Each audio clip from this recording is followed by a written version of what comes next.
So what did it mean to be a noughties witch? Hi everyone, this is going to be a video response kind of to Thorn Mooney's most recent video on generational witchcraft, which in turn was inspired by Christopher Penczak's article on the same topic, and I'm going to link both of those down below. The idea behind Thorn's video and the article that it's inspired by is that there are generations of witchcraft and generations within this community as a whole that are based not in the normal sense of generations such as boomers, Gen X, millennials, Gen Z, that is not based on chronological time of birth and your age and so on, but is actually based on the time or the decade, the era during which you entered the craft. And Penczak actually breaks this down into not quite decades. They're split up a little differently than that. He goes through 50s, 60s, 70s, 80s and 90s.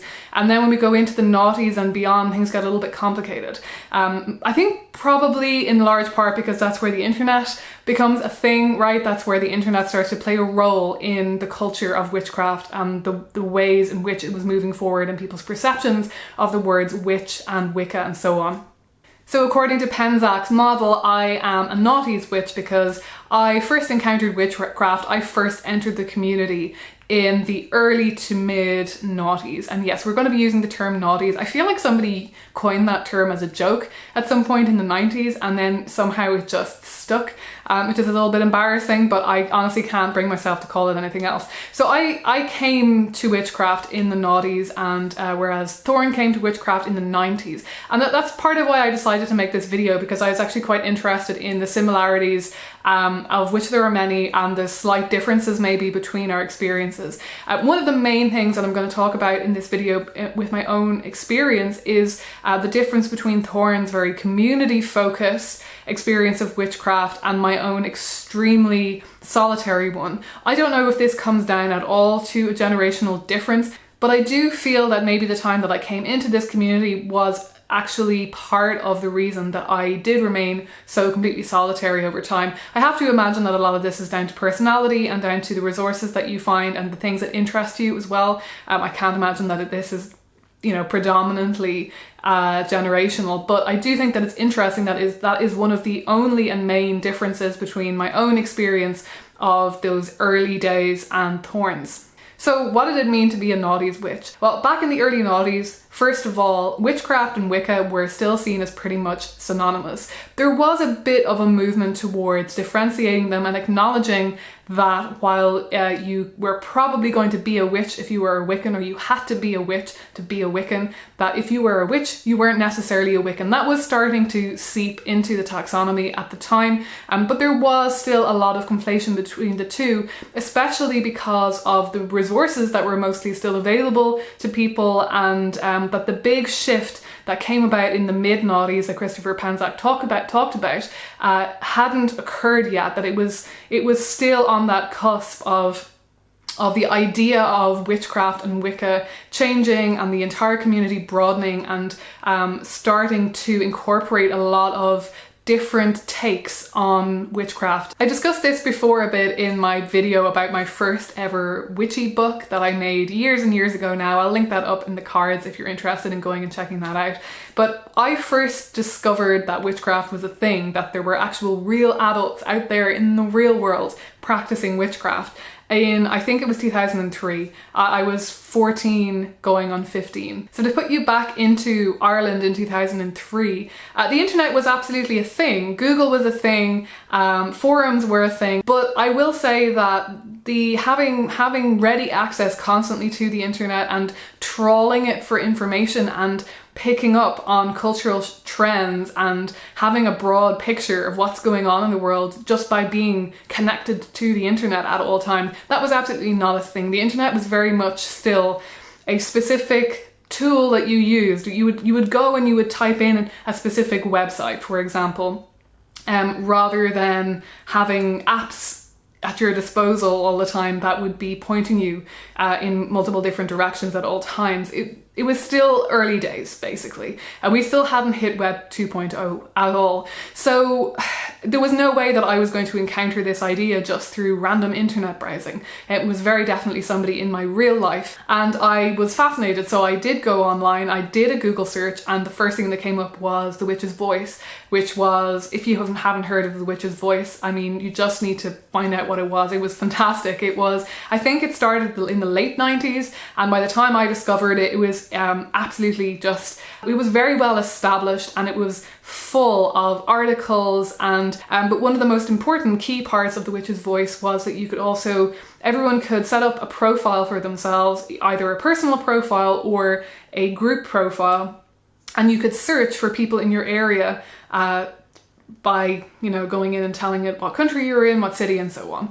I never availed of this in the way that I could have. I mean, this is partly because I was a teenager, and so going and meeting groups of strangers didn't seem feasible, and I wasn't in a place where I felt comfortable to tell my parents what I was up to, so that just wasn't really an option. I think I did contact one or two of the individuals just to chat via email, but it never went anywhere much in terms of conversation. I really related to what Thorn said about the books that were available at that time. I actually found a list of recommended reading on Witchvox. There was it was an official site-wide thing that they would have every year. People would vote, everyone would be able to vote for the best beginner witch books, and it was beginner, intermediate and advanced. So I had my little list of the top 10 most recommended beginner books, and I was trying to work my way through that list in order to pick out the best books. But yeah, I didn't have a huge amount of success with that. So there was no question of me being able to find any of these books in a library, or any libraries carrying them, or me even asking libraries to get these titles in. I had to go along to, honestly, Ireland or Dublin was fairly full of metaphysical shops at the time. There was one metaphysical shop in particular that I used to go to a lot. It was a bead shop, but also a witchy shop. And I think most of the shops at that time, like, none of them were overtly stating that they were occult, new age, witchy shops. They were usually posing as something slightly else, like a gift shop, or like I say, this bead shop, or maybe possibly because they wouldn't do enough custom, honestly, if they were just doing witchy stuff. But there was this main shop that sold crystals and tools and books, and I used to go there occasionally and buy whatever books they had in stock. But as I said in my video about my first witchy book, when I went in there the first time, they didn't even have Wicca by Scott Cunningham. They only had the follow-up title. What was it called? Wicca, Living Wicca, something like that. And there were some books as well in the main shops, but I felt more embarrassed about going into the main bookstores. I remember going into Eason's and browsing there. One key way that I think my experience differs from Thorn's is that I did actually have access to a lot of information online, and I wasn't primarily using books really at all. I was looking towards these books to give a certain element of authority to what I was learning. If in doubt, I would tend to lean towards probably going with whatever the book that I was reading that seemed genuine or seemed fairly decent to me. I would go with that. But I was actually getting probably the most amount of information from websites, and we're talking GeoCities websites. So I guess I was probably finding things by Googling. I would probably Google specific things. I got a lot of information from Witchvox, but then I would have lots of questions, and so I would do a search and find these GeoCities websites and just find people's they would put together pages and pages of stuff they had pasted in from other places, but also their own experiences. I remember vividly coming across one website where someone said that they had 5 patron and matron deities. So, or was it 4? No, actually it was 4. It was 2 goddesses and 2 gods, and that they were associated with the 4 elements. So they had a patron or matron deity of each of the 4 elements. And I at that time took that as gospel. I assumed that this was a common practice. I've never seen this ever again, but it actually has worked its way into my present day practice. I actually currently have that exact setup. I think only one of them, no, actually maybe 2 of them, no, only one of them is still the same deity, or one of the deities that I incorporated into my little pantheon at the time, but that really stuck with me. And that was actually how I first started working with the Morrigan, because the Morrigan was I went searching for deities and trying to collect deities for my little pantheon of 4. And as soon as I hit on the Morrigan, I knew that she was for me. And I've been working with her ever since. But that concept of those 4 deities, let me know actually if any of you recognize this idea. Do you know where this comes from? Have you ever read a book that this is in? Am I just being slow and forgetting? Is it actually in one of the classic texts and I'm just forgetting that that is actually a thing? But what's interesting, I think, about this fact that I was getting all of this information online is, well, first of all, it's really reflecting the democratization of information on witchcraft and Wicca at that time. It's really demonstrating how far along the community had come or moved towards the dissemination of information by and from absolutely anybody. And the idea that anyone could have authority to speak to and of the craft. That's a change that had been occurring from, I think actually maybe the 80s, but certainly from the 90s onwards. But we're really seeing the results of that, I think, in the stuff that I was encountering in the early noughties, because it had already been happening for a while. And all of this information that I was finding on these websites, I think, was predominantly from people who were solitary practitioners. There was relatively little sense. Some of them were calling themselves high priestesses and high priests, but only some of them claimed to actually be initiated and to be in a coven, or certainly a coven that had any lineage, any Gardnerian or Alexandrian lineage. So most of these people seem to be solitary practitioners, or that they had started up their own coven from scratch without actually being initiated into the tradition. So there had been this huge groundswell in that. And I think this does a few things, right? I mean, it implied to me, a person who was entering into this milieu, it implied to me that I didn't have to be relying on these authoritative texts or on a group, and that I could sift through any information I wanted and take from it what I could and learn and develop my practice through experience. So that idea of having a self-made practice was there for me from the beginning, really from the get-go. I was still learning the basics and I still had an idea. I suppose I wanted to test the waters and see if casting a circle in a specific way, did it do anything different? Did it work in a different way? Was there something special about that? I think I was still testing the waters with that and trying to figure out if there was something special about following these tried and true methods. But there was, from the get-go, this sense of democratization of theory and method. There was also absolutely no emphasis in my mind whatsoever on finding a coven, on becoming initiated, on relying on a group and a tradition to bolster my practice and to make it more genuine or make it more powerful. Even the idea that working with other people would make my magic more powerful or make my experiences more powerful was tenuous. There wasn't much of that in the community at the time.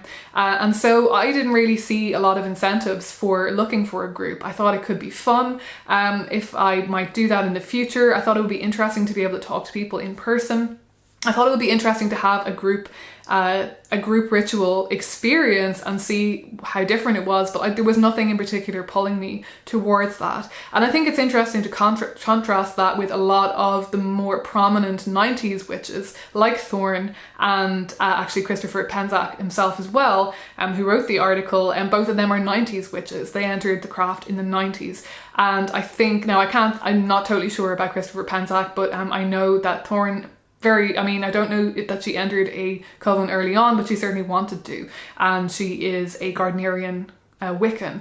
And I do see that a lot with the 90s witches that I encounter that are prominent in the community, that they were a little bit more coven oriented, at least in the beginning or at some stage of their journey, versus those of us who entered into the scene a little bit later, where there's practically none of that. Penczak actually points to the noughties as the time when we see that first split between the understanding of what a Wiccan is and what a witch is. So that harsh divide that has been increasing over time between witchcraft and Wicca. And there was this growing idea at that time that witchcraft was more authentic maybe, and a Wicca was increasingly looked down upon, seen as being a bit fluffy. And I definitely didn't actually witness this in the early noughties. Now he does say from the mid noughties onwards. So that actually wasn't a part of my early experiences in the craft at all. There was talk about fluffy bunny witches and Wiccans, but like I say, the terms were mostly conflated. There was only the very beginnings in the information I was seeing anyway, in the conversations I was seeing, there was only the very beginnings of a tendency to separate those two. Later on, like I say, there was this turn towards traditional witchcraft, which I didn't encounter really until I came back onto the scene in the 2010s. So I took a break pretty much from paganism, witchcraft and so on from my mid to very late, actually maybe more late teens to early 20s. So from about 2005, 2006 up until 2010 or 11, I was really not engaging with the community, at least at all whatsoever. I don't think I celebrated Sabbath. I don't think I did a ritual at all between those times.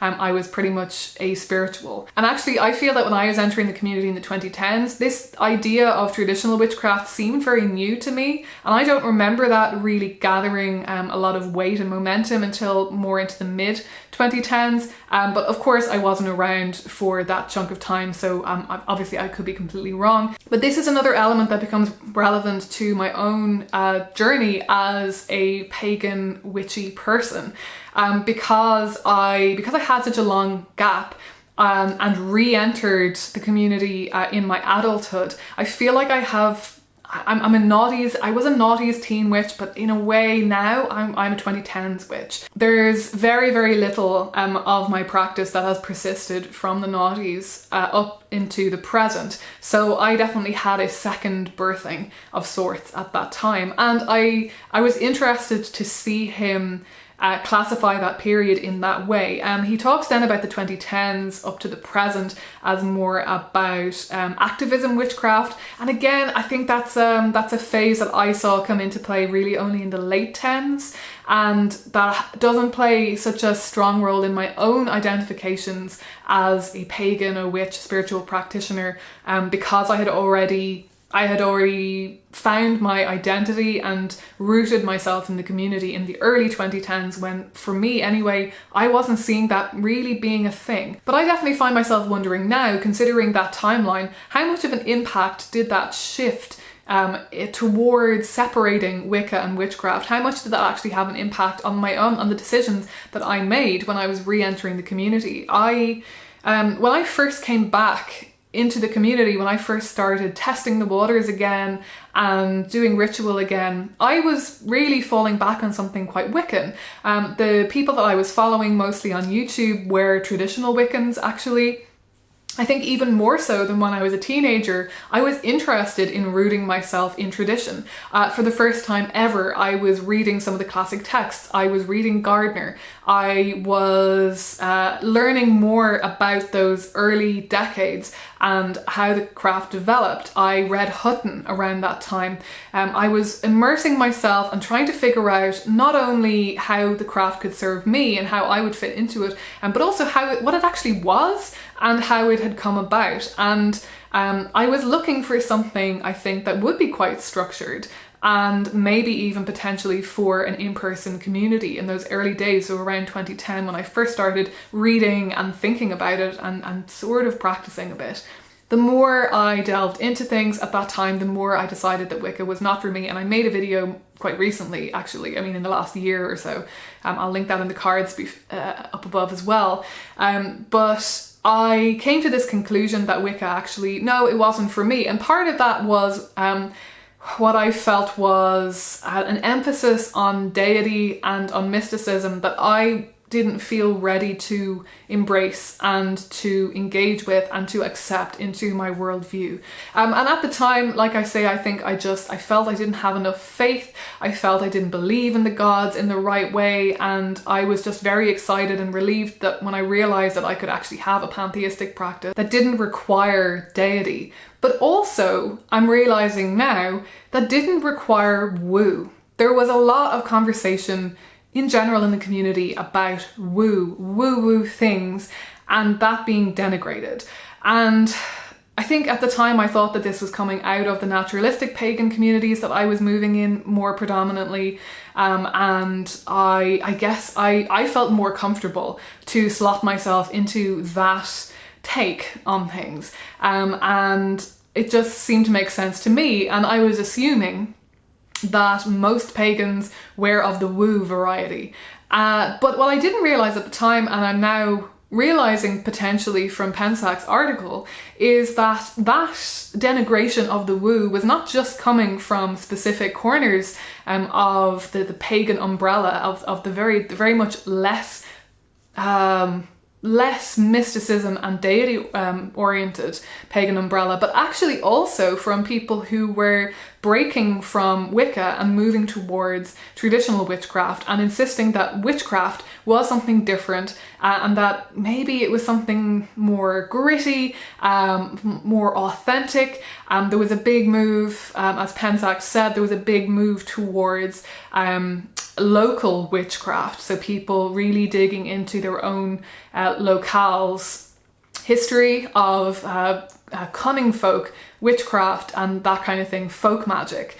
There were all sorts of shifts in all sorts of directions towards things that were being seen as being less woo and less fluffy, and that Wicca was being seen as just a light version of witchcraft, I suppose. And I'm only now realising how ubiquitous that was, and that I fell for it hook, line and sinker, that I got a little bit too carried away with this perception. Because I'm realising as well, like I definitely think I am, and I'm still more interested when it comes to witchcraft. I'm still more interested in that darker perception of witchcraft, in what was being marketed essentially as traditional craft. I'm still more drawn to that aesthetic, to that idea of witchcraft, than I am to Wicca, to Wiccan magic, to circle casting, and that sort of ceremonial magic, which makes no sense because I've been realizing recently, while I think about and engage with the concept of witchcraft again in the context of my own practice, I've been realizing that as much as I maybe like the idea of dabbling in folk magic and tradcraft and practical magic, that has never really been a big part of my practice, and I definitely veer much more towards ceremonial magic. I'm more interested in ceremonial magic. One thing that was interesting to me, I started rereading Cunningham recently, Scott Cunningham. I'm going to make a video about that at some point once I've reread both of the books that I have. But I started flicking through the early chapters, the preface and the introduction. One thing I really noticed was the emphasis that he makes on the point of Wiccan ritual being to have mystical experience and to connect to divinity. There is no emphasis early on in that book on practical magic, on results-oriented magic. It's very much about the mystical experience. And I suppose that was what I was doing ritual for. That was why I was casting circles. I did cast spells at that time as a teen witch in the noughties. I did engage in practical magic at that time, partly just because it was ubiquitous in the community at the time. I mean, it still is. Like it's such a big part of witchcraft in general, the idea of casting spells for specific needs. And I think it was also always associated with teen witchcraft as well. I think being a teen witch was often associated with doing spells for your love life, or I mean, that's kind of that's a complicated topic for another time, but doing spells for your studies or for your friends to attract friendship, or I feel like that was quite a commonplace understanding of what it meant to be a teen witch, was that of course you would be in it for relatively minor or cosmetic reasons, as opposed to really digging into it in order to have transformative, mystical, unexplainable experiences and encounters with the divine, right? I feel like that wasn't something that was really being expressed as something that teenage witches and teen Wiccans were up to. And so a lot of the books that I was picking up were marketed towards teens. That was a lot of what was available in the books. in the bookshops, and that they were very much spell oriented as opposed to ceremonial magic oriented. But I think, to be honest, the reason I cast those spells, like I say, was partly because it was expected of me as a witch, or that's how I felt at the time, and also because I was experimenting a bit. I wanted to see if they would work. I was curious and I wanted to experiment and see what would happen. But to be honest, like, a big part of why I cast those spells was just to have something to do in the center of ritual. There were no other guidelines that I received as a solitary witch who was receiving most of her information from random GeoCities websites and Witchfox. There were no guidelines for me as to what should be happening in the center of my ritual. Like, once I had raised energy, like, what was I raising energy for? What was the point of doing that? What was I supposed to be achieving? The only answer I could find to that was, well, you're casting a specific spell, and that's why you're doing this. But I wasn't really, I mean, I could have done that without casting a circle, right? Like, I could have done those spells without the ceremony, but the ceremony was what I enjoyed. I loved the ceremony. I loved casting circles. I loved the ritual of it. I loved the mysticism of it. I loved the tools and the incense and the candles, and I still love all of that. And like I say, I'm realizing that ceremonial magic is my magic. Like, that's what I need to be maybe focusing on, and I'm planning on focusing on that more in the future. But that's not really what I'm here to talk about today. Essentially, my point is that I'm realizing how much my experience and identity as a witch, as a pagan, as a non-Wiccan, I'm realizing how much that really has been shaped by the decades during which, the times during which I was entering and re-entering this community. I've assumed for all of my adult life that my relationship with witchcraft and Wicca and paganism is what it is because of my personality and because of my experiences outside of this community, my experiences in other arenas of life.